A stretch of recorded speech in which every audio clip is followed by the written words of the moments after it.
Então, boa noite. Vamos começar o primeiro estudo do Evangelho de Lucas. Então, a gente tem que falar umas coisas sobre Lucas antes de começar, tá?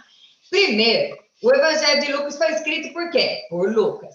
O Lucas é o Lucas apóstolo, porque, não sei se vocês já perceberam, na Bíblia, acho que eles tinham falta de criatividade de nome, que, assim, um monte de gente chamava o mesmo nome, né? Então, por isso que tem José de Arimateia, porque ele era de Arimateia, era a cidade dele. Então, era a história mais ou menos assim. E Lucas, ele escreveu o Evangelho, só que é interessante que ele escreveu junto com Atos. Na verdade, era tipo assim, sabe quando você pega um livro e tem o 1 e o 2? Então, era assim, era o Evangelho de Lucas e a seguir era o Atos, mas nem era dividido. Seria como se fosse um capítulo. Só que quando eles foram organizar a Bíblia, montar o canon, o que eles escolheram? A Bíblia é dividida por temas. Então, colocaram os 4 evangelhos, e aí, tá? Então, para colocar o evangelho junto. Mas foi escrito um depois do outro, tá? E aí, o que Lucas, eu gosto de Lucas, porque Lucas é o livro mais completo que tem, é o evangelho mais completo. Há controvérsias, tem gente que gosta mais de Mateus, mas Lucas tem mais coisa. Por quê? Lucas, acho que ele era meio eu, assim, ele expulsava, né? Ele descobriu um monte de coisa, e foi ele que escreve. É Lucas que fala a história de João Batista, né, que é o que a gente vai estudar hoje, é ele que conta detalhadamente a história do nascimento de Jesus, como ele era muito culto, Lucas era médico, né, ele era muito culto e muito curioso, então ele foi descobrir coisas assim, que nós só vamos encontrar lá no evangelho dele, tá? Algumas coisas, ele estava lá presente, algumas coisas, vocês vão ver que a história é muito parecida quando ele escreve e quando Mateus escreve João, porque esses 3 estavam juntos, então é bem parecido. Só Marcos que não é tão igual, porque Marcos ouviu o evangelho da boca de Barnabé, então Marcos não estava assim atuante, mesmo porque, que nós estudamos semana passada, semana retrasada, no penúltimo estudo de Marcos, tem um detalhe que Marcos conta a história de um homem um rapaz, que estava seguindo Jesus embrulhado num lençol. Então, diz a história que esse rapaz era o próprio Marcos, por isso que ele explica que era ele, né? Tanto que ele depois foi seguindo, vocês lembram que Marcos andou com Barnabé, começou a brigar com Paulo pegou e não, vai cada um para um canto, né? Depois juntaram tudo de novo. Então, é isso aí. Eu gosto da Bíblia porque é gente como a gente, né? Então, é bem legal isso. E aí, o que acontece? Lucas, agora nós vamos começar a estudar, é o maior evangelho que tem. E vai ser realmente uma viagem. Sabe quando você lê um livro e a sua cabeça já começa a montar o cenário? Aí depois você vai assistir o filme e o cenário não é bem aquilo que você tinha imaginado. Prefere o livro, né? Por quê? Lucas te dá bastante detalhes. Então, dá para você montar o cenário na cabeça, tá? Então, nós vamos começar tirando as introduções para lá. Nós vamos ver que o Lucas, ele escreveu o Evangelho, que começa do zero, e depois ele descreve todo o começo da igreja, né, que é em Atos. Então, é assim, é bem interessante, porque ele escreve de uma coisa que ele viveu. E ele, como ele era muito culto, ele falava não sei quantas línguas, então, o que acontece? Ele conseguiu ir buscar dados de todo mundo, então, para fazer o compêndio dele, tá? Então, vamos lá. Primeira pergunta. Para quem e por que Lucas escreveu esse evangelho, tá? O texto diz o seguinte: visto que muitos houve que empreenderam na narração coordenada dos fatos entre nós se realizaram, conforme nos transmitimos, os que desde o princípio foram deles testemunhas oculares e ministros da palavra. Igualmente a mim, me pareceu bem, depois de acurada investigação de tudo, desde a sua origem, dar-te por escrito, excelentíssimo Teófilo, uma exposição em ordem, para que tenhas plena certeza da verdade e que foste instruído. Teófilo, tá? Então, ele escreveu para quem? Para Teófilo. Então, o que ele está falando aqui? Resumindo, muita gente tentou fazer essa narrativa, muita gente fez. Eu, porém, vou fazer bem detalhada para que você, Teófilo, veja que a sua fé, aquilo que você acredita, realmente tem fundamento. É isso que ele está falando nos primeiros aqui. Então, ele escreveu tanto o Lucas como o Atos, ele escreveu para o Teófilo, tá bom? Aí você vai me perguntar, mas quem que era Teófilo? Eu sei que você ia me perguntar, por isso que eu já fui fuçar lá. O que acontece? Quem foi Teófilo? Teófilo era um nome meio comum, tá? Ele foi chamado de Excelentíssimo. Se Lucas chama Teófilo de Excelentíssimo, há algumas versões. Possivelmente, ele era uma pessoa de proemissão. Então, pode ser que ele fosse um soldado romano de alta categoria, ou ele era muito rico, ou ele era um nobre, porque essa palavra excelentíssimo no original, é uma reverência, é uma palavra de reverência. Então, ele está se reverenciando ao Teófilo. Então, aqui no nosso mundo de hoje, quando a gente chama de excelentíssimo, é quem? É juiz, né? Promotor, não, acho que promotor nem acho que é juiz mesmo, que é excelentíssimo. E naquela época não era muito diferente. Então, o que nós vamos ver? Ele escreveu isso para o Teófilo, que não era um Zé Mané qualquer. Então, isso já é interessante, que o teor do que ele está escrevendo, tá? E aí, vamos lá ver. A pergunta número 2 diz o seguinte: com o que Lucas conseguiu resgatar os fatos que antecederam os eventos que ele descreve? Então, eu quero saber assim, como foi que Lucas conseguiu escrever tudo que ele relata? Então, vamos lá, o texto diz o seguinte: igualmente, a mim me pareceu bem, depois de acurada a investigação, acurada investigação, presta atenção nisso, é o quê? É ir fuçar, é aí encontrar pelo em ovo, é ir buscar, então, quem que disse, por que disse, qual que é, para poder fundamentar, tá? E muitas vezes nós não procuramos acuradamente os textos bíblicos para direcionar a nossa vida. Como diz uma menina aí no último chá das mulheres, na véspera do Dia das Mães, cada bronca ela falava assim, Feliz Dia das Mães também, viu? Então agora continua a bronca. Feliz Dia das Mães para você também, mas nós fazemos isso, nós pisamos a bola, tá? Porque você pega o texto, ouve o batido e não vai saber o porquê, para fortalecer. Aí a gente acredita pela fé. Ok, mas você tem que saber ter certeza. Sua fé não pode ser uma coisa embasada no nada. Você tem que saber fundamentar para você não se desviar. Sabe quem desvia? Quem pega o negócio tudo na decoreba. Que não são os crentes, são os crentinos. Esse desvia. Sabe, ele, blá, blá, blá, blá, blá. Não sei se vocês já encontraram com gente no mundão. Gente, YouTube é legal, YouTube não, Facebook é legal para você ver isso. O fulano lá bêbado no meio da rua, pregando, cantando, indo, e virou um homem de rua. Aí você fica pensando, se ele conheceu isso, por que ele está fora? É porque ele era visitante. Nós vemos muitas pessoas dentro da nossa igreja que são simpatizantes. Porque os crentes são legais, porque Jesus fala de amor, e se eu for para a igreja, está tudo certo. Mas não é convertido. Então, quem se converteu uma vez, não sai. Gente, eu não conheço ninguém, nem pessoalmente, nem da história, que teve um encontro com Cristo, sabe, pessoalmente. Quem sabe já entrou no Santo dos Santos e que dizia, não. Se desviou é porque era simpatizante. E essa é a minha preocupação hoje com os nossos filhos, os filhos da igreja. Os filhos da igreja são... Jesus morreu na cruz para me salvar, não pode matar, não pode mentir, não pode bater no amiguinho. Ok, tá bom. Ele acha que ele não tem pecado, ele está anestesiado. Amava essa colocação da minha mãe. Ela dizia que os filhos da igreja muitas vezes estão anestesiados com o evangelho. O que é vacinados, né? O que é uma vacina? Eles te dão uma porção pequena para que você adquira resistência. Então, as crianças, os nossos filhos, crescem ouvindo, Jesus morreu na cruz, vai me salvar. Ok. E aí, ok, eu não tenho pecado. E aí ele acha que tá bom, que é salvo por osmose. Ele é salvo porque o pai e a mãe são salvos. Gente, eu fui criada na igreja. Eu fui criada, mas na igreja, mas é intenso, não era frequentador, não, porque o meu pai e minha mãe eram super ativos. E eu me converti com 15 anos. Me lembro exatamente do dia que eu me converti.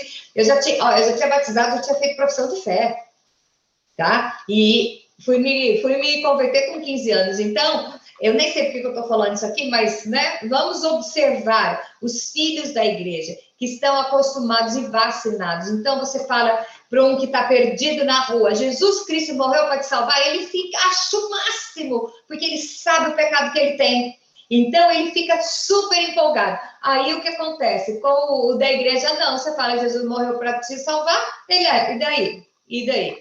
Tá? Porque ele está acostumado. Então, vamos nos ater às pessoas que estão acostumadas com o evangelho. Então, na igreja, nós vemos muito os filhos do crente. E aqui, sabe o que a gente vê dentro da igreja? Pessoas que estão procurando uma família, procurando um ambiente, um clube social. Então, a igreja é um clube que o pessoal não vai beber, né? Não vai matar, não vai falar palavrão, usar droga, então vou lá na igreja. Mas não é convertido.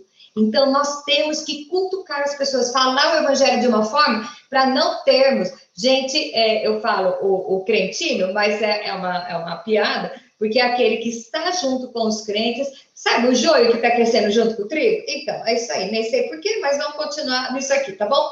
Então, o Lucas, ele foi fundamentar o que ele ia escrever. Então, essa pergunta número 2, eu aproveito para desafiar você ao que você não souber. Se você ler alguma coisa e você não entendeu, vá procurar acuradamente. Vai fazer uma investigação acuradamente para você depois saber. Ter a sua fé fundamentada nisso, porque isso, porque isso, porque isso, tá bom? Então, vamos mudar para a pergunta 3, que a da 2 já rolou bastante. Vamos lá. Pergunta 3. O que se sabe sobre quem era Isabel e Zacarias? Vamos lá, é legal porque é Lucas que escreve essa história e vamos ver. Nos dias de Herodes, rei da Judéia, houve um sacerdote chamado Zacarias, do turno de Abias. Sua mulher era das filhas de Arão e se chamava Isabel. Ambos eram justos diante de Deus, vivendo irrepreensivelmente em todos os preceitos e mandamentos do Senhor. Não tinham filhos, porque Isabel era estéril, sendo eles avançados em dias. E aí nós vamos ver o que começa a acontecer, a história de João Batista. Então, vamos lá. Pergunta 4 diz, onde Zacarias estava quando recebeu a visita de um anjo? Então, eu vou contar o que aconteceu aqui. Então, diz que aconteceu que, exercendo diante de Deus o sacerdócio da ordem do seu turno, coube-lhe por sorte, segundo o costume sacerdotal, entrar no santuário do Senhor para queimar incenso. Vamos lá explicar como que era o esquema. Nessa época tinha o Santo dos Santos, né? Então, o Santo dos Santos era só o sacerdote, que ele tinha que tomar aquele bando de banho, ele tinha que fazer aquele monte de sacrifício, porque no Santo dos Santos você tinha que estar sem nada. Porém, a roupa dele tinha umas luzes na campainha embaixo, sabe? Uns sininhos assim. Por quê? Quem entrasse com pecado escondido, morria. O negócio o sistema era bruto mesmo, morria. Então, o que acontece? Aqui era o turno dele, então eles faziam, tipo, rodízio, né? Uma escala. Imagina que nem na igreja, né? Escala na porta ali do Santo dos Santos. Domingo, dia tal, fulano. Se você não puder, troca com o amiguinho, né? Uma coisa assim, mas vamos lá. E aí, o que acontece? Ele entrou. E a hora que ele entrou, enquanto o sacerdote estava andando, as campainhas à beirada da saia faziam barulho. E se paravam o barulho, quem estava fora puxava ele pelo pé. Então, ele tinha uma cordinha no pé, puxava ele para fora, porque ninguém podia entrar no Santo dos Santos. Só o sacerdote para oferecer incenso no dia do sacrifício, tá? E aí, o que aconteceu?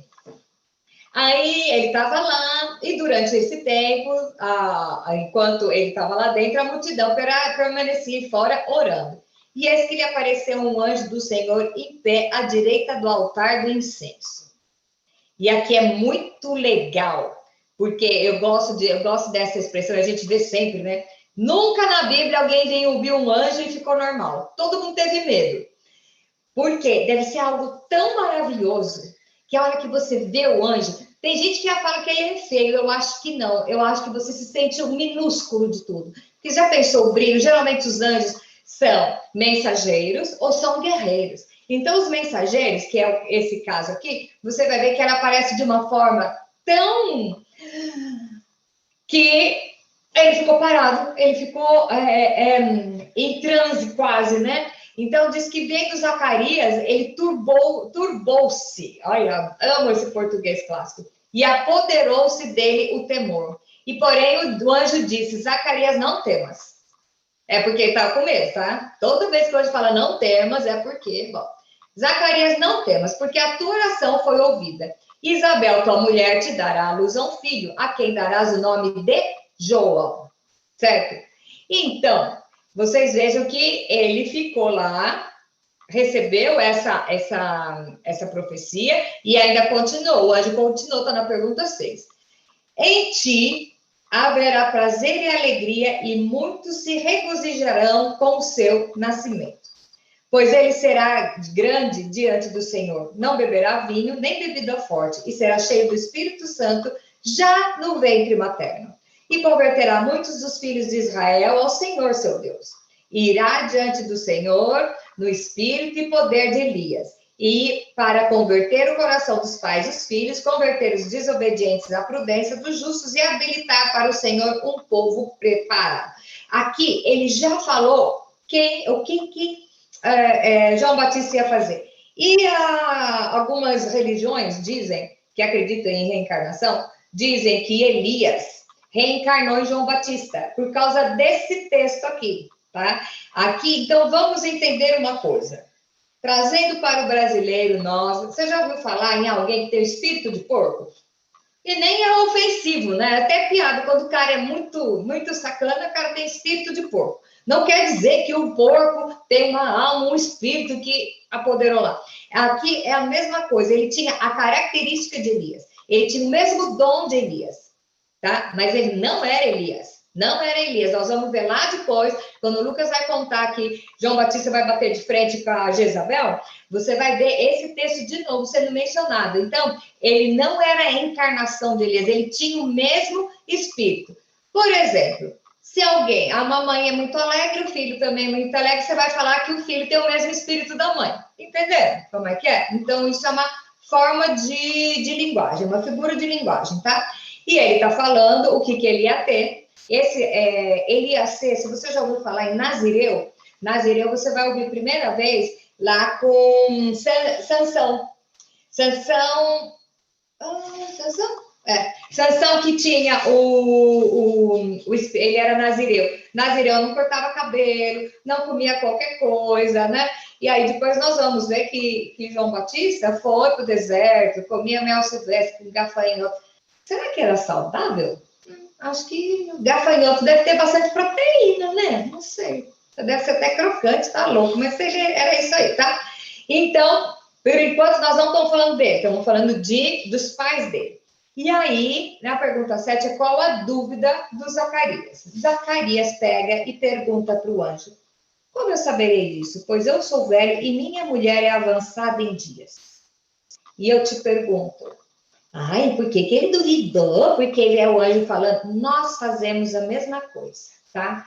Então, quando você ouve uma bênção, uma profecia, alguma coisa que você acha muito absurdo, você já quer racionalizar. Então, eu vou te explicar. Milagre só existe quando é impossível. Se não for impossível, não é milagre, tá? Então, ele perguntou, mas como? Gente, agora vamos ver lá. O anjo apareceu para ele.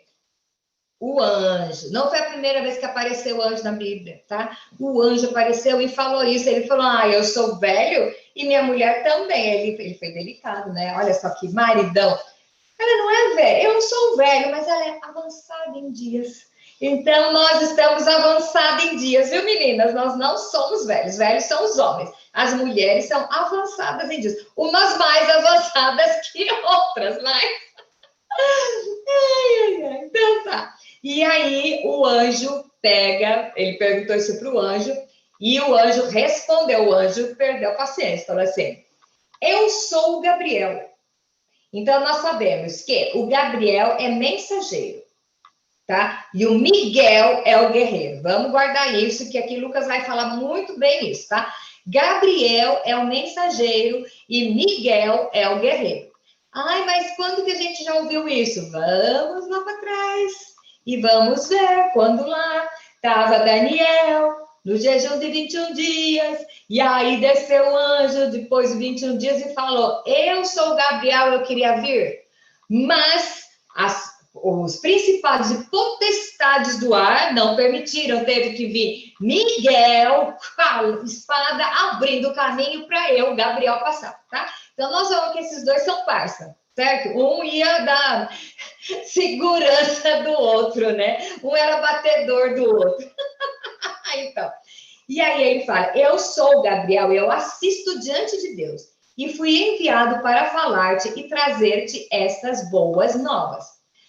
Todavia, ficarás mudo e não poderás falar até o dia em que essas coisas venham a realizar-se, porquanto não acreditasse nas minhas palavras, as quais a seu tempo se cumprirão. Zacarias precisava ter ficado mudo? Não. E por que ele ficou mudo? Ele duvidou da palavra do anjo. E nós duvidamos. Quando a gente ouve falar, porque o mundo está de cabeça para baixo, porque não sei o quê, porque agora o mundo já é de maligno, está tudo ruim, você fica focado no que está ruim e esquecendo que Jesus falou que no fim dos últimos dias, o que ia acontecer? O evangelho ia ser pregado a toda criatura. Aí nós vemos lá Joel falando, né? Onde os jovens profetizarão, as crianças adorarão, os velhos vão ter sonhos. Então, o que é? Nós não acreditamos, porque nós somos assim, como Tomé, temos que ver tudo na mão. Então, eu não sei qual é a coisa que Deus está falando para você hoje e você está com dificuldade de acreditar.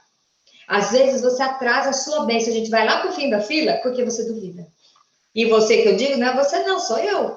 Sou eu. Então, às vezes, nós temos a promessa, você tem que saber as promessas e ter elas guardadas com você. Porque no dia que a sua experiência vai ter que falar mais alto, para que você não fique mudo até acontecer. Então, não volte para o final da fila. Então, é muito interessante, porque Gabriel, se Moisés disse, veja bem, que quando ele foi ver Deus, ele ficou atrás de uma penha, lembra dessa história? E a glória do Senhor passou atrás, e Moisés desceu com o rosto tão brilhante que teve que ficar com um lenço na cabeça.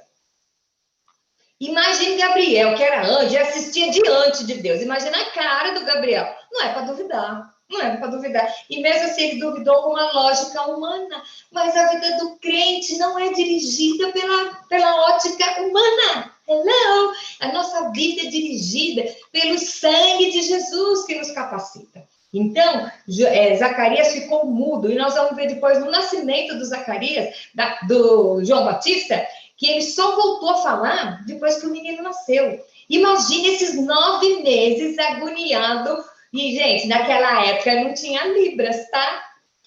Eu já vi até gente falando no celular por Libras, gente. Agora, eu não entendo, porque se não enxerga, como é que enxerga as teclinhas lá? Não me pergunte, mas eu tenho uma cliente que faz isso. Então, não tinha nada disso. E ele ficou os 9 meses mudo. E você imagina, a mulher tinha que falar por 2, né? Vai vendo. Bom, vamos lá. Aí vem a pergunta 9. Diz o seguinte: você sabe por que o povo estava tão inquieto pela demora de Zacarias a sair do santuário do Senhor? E como ele saiu? Então, vamos lá. O povo estava esperando Zacarias e admiravam-se do tanto que ele se demorava no santuário. Mas, saindo ele não podia falar. Então, entenderam que tiveram uma visão do santuário. E expressava-se por acenos e permanecia mudo. Sucedeu que, terminados os dias do seu ministério, voltou para casa. Ai, gente, estou falando que esse estudo vai ser bombástico. Aí, ele saiu mudo, porque ele viu, as pessoas falaram, ele teve uma experiência com o Senhor. Vamos trazer para nós aqui hoje em dia, né? Ai, a Kátia foi lá para o santuário, saiu e muda. É pecado. É a mão, Deus pesando a mão.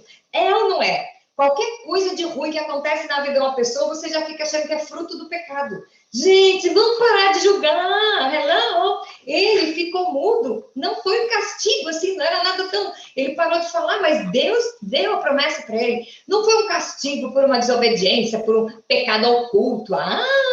Já chegou no altar, caiu. Vai saber, isso é o demônio. Gente, vamos deixar... Parar de nos preocupar com os outros e nos preocuparmos com nós, tá bom?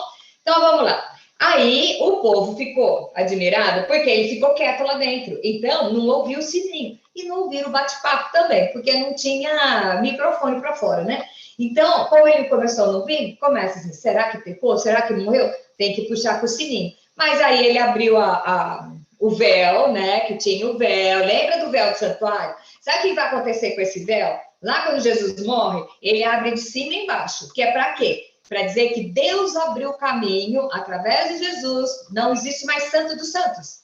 Tá? Então, é esse santuário que tinha o véu fechado lá, que eu acho que era chamado de véu, mas não devia ser transparente, devia ser bem pesado. Por quê? A galera não viu o que estava acontecendo lá dentro. Esse anjo devia brilhar pra caramba, né? Então, eu não acho que era assim, a palavra véu devia ser um pano muito delicado, mas não era transparente, porque senão a galera ia ver, tá bom? Então, vamos lá. Mas isso também não invoca. Aí, ele cumpriu o tempo dele e voltou para casa, certo? Depois do tempo dele. E a pergunta 10 diz o seguinte, que é a última pergunta.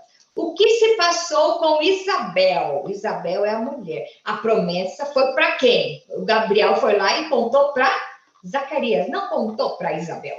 Passados esses dias, Isabel, sua mulher, concebeu e ocultou-se por 5 meses, dizendo: assim me fez o Senhor, contemplando-me, para anular o meu opróbrio perante os homens. Eu amo essa palavra, opróbrio. Gente, é aquilo assim, a situação mais miserável e vergonhosa de uma pessoa. O opróbrio é quando você está muito envergonhado, você está subjugado. Então, ela se sentia assim, porque ela era que era estéril. Então, ela se ocultou por 5 meses. Agora, vamos falar aqui.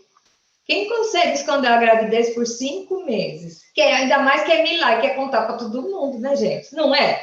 Já pensou? Agora, a menina está grávida de 15 minutos, já está fazendo chá revelação, né? E a gente é assim, e no entanto, ela guardou no coração dela, porque ela sabia que algo ali vinha.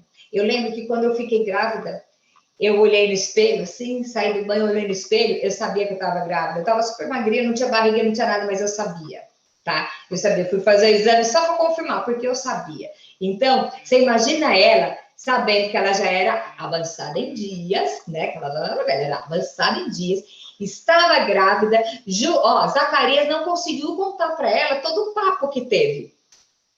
Olha que legal. Ele deve ter feito sinal, não sei se ele era alfabetizado, feito, porque dá um jeito, né?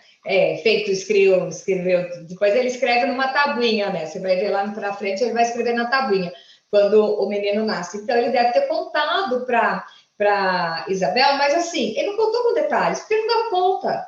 E ela, imagine, gente, você, eu, seu marido vem e conta um negócio para você mais ou menos e não te dá detalhes. Gente, você morre.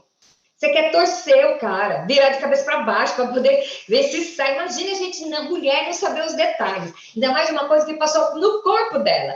Então, ela guardou, isso serve de exemplo para nós, tá bom? Ela guardou, ela foi sábia e ela guardou 5 meses até agradecendo a Deus e contemplando, né?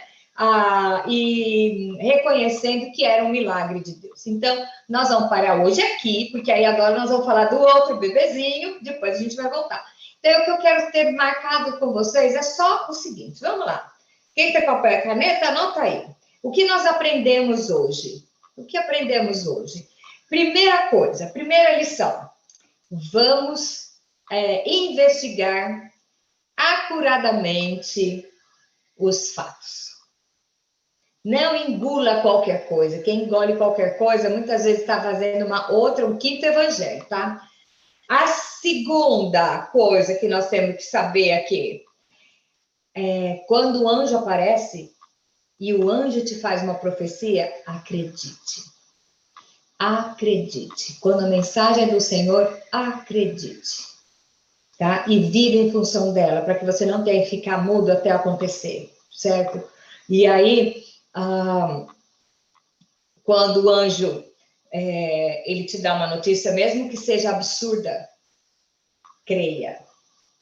Creia. Ai, mas o anjo não apareceu para mim. A mim foi a irmãzinha que falou, pede confirmação para acreditar, porque o Deus é o mesmo, ele não muda. Aquele Deus que presenteou tanta gente no passado, ele continua presenteando hoje. Se você precisa de um milagre, milagre é só numa situação extrema. Se você precisa de um milagre, peça que Deus é o mesmo. E o Gabriel ainda não aposentou, o Gabriel ainda vem mandando, trazendo as notícias, trazendo os avisos, trazendo as saudações. Ele não está aposentado, tá? Então, creia. Se você precisa de um milagre, creia e tome posse dele e transforme a sua vida, tá? E aqui nós vamos ver que a última pergunta aqui.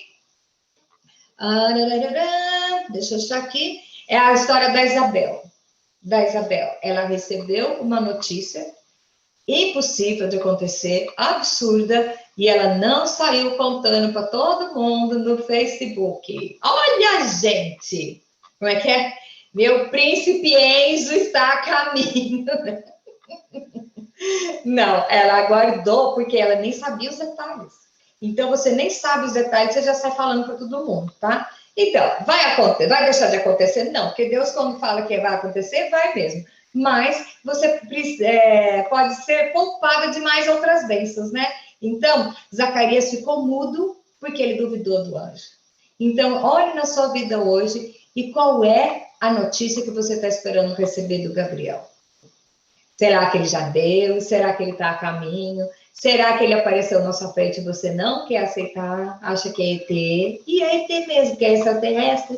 Né? Não quer dizer aqueles baixinhos careca verde. Extraterrestre é quem não é dessa terra, entendeu? Então, vamos ter isso na nossa mente. Vamos aprender com as pessoas da vida. Vamos aprender com gente como a gente. A Bíblia conta, eu acho tão barato isso, porque ela conta as vantagens e conta os defeitos, conta as falhas, para a gente se identificar. Então, se teve solução para ele, vai ter para mim também. Então, vamos ter isso em mente.